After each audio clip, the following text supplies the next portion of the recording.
Hello po, magandang tanghali para sa inyong lahat at welcome sa ating Midday Boost program ngayon pong araw ng Wednesday. And as you know, every Wednesday sa Simbahang Universal, meron po tayong Bible study. That's why we encourage you to bring your own Bible para upon reading the Word of God, matuto tayo. And most importantly, is may apply natin yan sa buhay natin. Maybe some of you were able to attend yung 9 a.m. and then 11 a.m. na meetings natin. But if you didn't have a chance na mag-participate nitong morning service natin, meron pa po tayong dalawang session for today. Meron tayong 3 p.m. and then yung 9 p.m. And yung pinag-uusapan natin every Wednesday ay patungkol sa spiritual growth natin. And as you know rin, nasa countdown na po tayo ng ating Holy Week, Semana Santa. And ito ay magsisimula ng araw ng Palaspas and then magtatapos sa April 5, which is yung Sunday of Resurrection, Sunday of Revival, which is magbibigay kami ng blessed oil para sa lahat ng pupunta. But tayo po ay nagpe-prepare para sa Holy Week rin, itong may family at the foot of the cross, na kung saan isosurrender natin yung family members natin sa paanan ng cross. Pwede nyo pong isulat yung names ng family members ninyo. Dalhin nyo po yan sa church natin ngayong Biyernes Santo. And then all of us in iisang faith, tayo po ay gagawa ng cry out para sa salvation, protection, and transformation ng ating family members. And sa week na ito, pinag-uusapan natin yung isang promise ng Diyos na gusto nating matupad sa buhay natin. At yung promise na yan ay nakasulat dito sa libro ng Joshua chapter 24 sa verse 15. It's written like this, "Pero kung ayaw ninyong maglingkod sa Panginoon, mamili kayo ngayon sa araw na ito kung sino ang paglilingkuran ninyo. Pero para sa akin at para sa pamilya ko, maglilingkod kami sa Panginoon." So dito, nakasulat po na para sa akin at sa pamilya ko, maglilingkod kami sa Panginoon. So, anong ibig sabihin niyan? Kaligtasan sa buong pamilya. Pero we have to understand na ang pamilya, ang kaligtasan ng family members ay nakasalalay unang-una sa atin. Huwag nating i-demand na magbago sila kung hindi pa naman tayo nagbabago. And how many times lahat ng inner issues na pinagdadaanan ng isang tao ay napupulot dahil sa mga napagdaanan pagdating sa pamilya, kamag-anak. So basically, ang broken na family, nakaka-apekto yan ng malaki sa inner self ng isang tao. Bata man yan or matanda, or siguro nandyan ka sa ganyang klase ng family and then nag-grow up ka ng ganyan.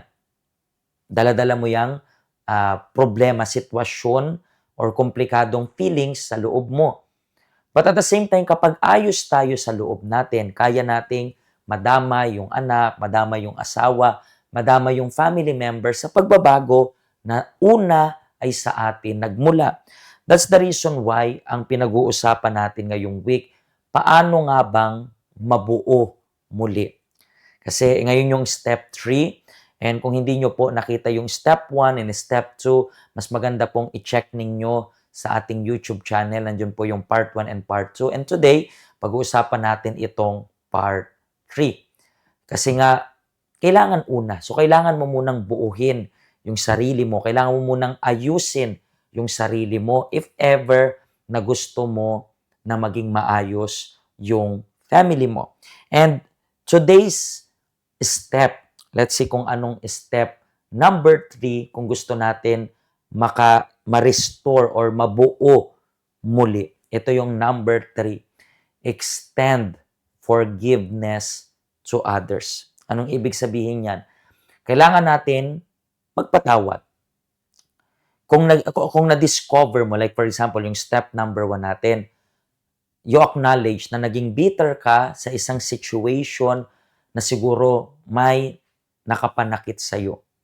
And then, maybe yesterday, you even poured out yung soul mo, you poured out yung heart mo para sabihin sa Diyos yung lahat ng sitwasyon na pinagdaanan mo. So ngayon, you poured it out already. So this time, anong dapat mong gawin? Patawarin na yung tao na yun. Siguro, ikaw yung klase ng tao na nasaktan. So, and then, nandun ka sa puso ng paghihiganti. Marami na pong cases na kahit nakapaghiganti na yung tao, hindi pa rin sila nakaka-move forward sa buhay. Bakit? Kasi yung problema is nasa loob ng tao. Kasi yung totoo, hindi ka naman po talaga magiging masaya kapag nakapaghiganti ka. Marirealize mo na after mong makapaghiganti, matapos na yung kinagagalitan mo ay merong hindi magandang nangyari sa kanya. Matapos na mangyari yon, feeling mo pa rin hindi ka masaya, hindi ka pa rin fulfilled. Kala mo magiging fulfilled ka pero hindi. Bakit? Nandun hindi ka pa restore, hindi ka pa buo sa loob mo. At kung gusto mong mabuo muli, walang ibang shortcut. Kailangan mo nang patawarin yung tao na yun. Remember, lagi kong sinasabi sa inyo na yung pagpapatawad, hindi naman nangangailangan na dapat deserving yung tao na yun ng forgiveness. Maybe he or she doesn't even deserve to be forgiven. But even though he or she doesn't even deserve to be forgiven, you deserve naman na maging masaya. You deserve peace. So, kung gusto mo ng peace, kung gusto mong mabuo muli, walang ibang shortcut. You have to extend forgiveness. And once you extend your forgiveness, papasok na tayo sa next step. And bukas, yan po yung pag-uusapan natin. So, kung natulungan po kayo ngayon, pwede nyo pong i-share yung link na ito para sa lahat. Kung gusto nyo pong mapanood lahat, mas maganda mapanood nyo to ng buo, itong buong week na ito para at least malaman mo na posible ka pa palang mabuo muli. Siguro, merong tao na winasak yung kalooban mo, pero pwede kang mabuo once again. Bisitahin nyo po yung health center natin. Ito po yung address. Ito rin po yung weekend schedule natin. Nandito rin po yung helpline natin. Scan the QR code for more information. Okay? Mga kaibigan, bukas, abangan ninyo po yung kasunod nitong pinag-uusapan natin. I-extend mo yung forgiveness nito. And then, tomorrow, bakit natin, nakalimutan kong basahin yung verse rin para sa inyo. Bakit kailangan natin i-extend yung forgiveness? Sabi rin dito, magpasensyahan kayo sa isa't isa at magpatawaran kayo kung may hinanakit kayo kanino man dahil pinatawad din kayo ng Panginoon. So, pasensya at pagpapatawad ay isang step para sa restoration. Okay? Pagpalain po kayo ng Diyos and then bukas, let's continue itong topic na ito.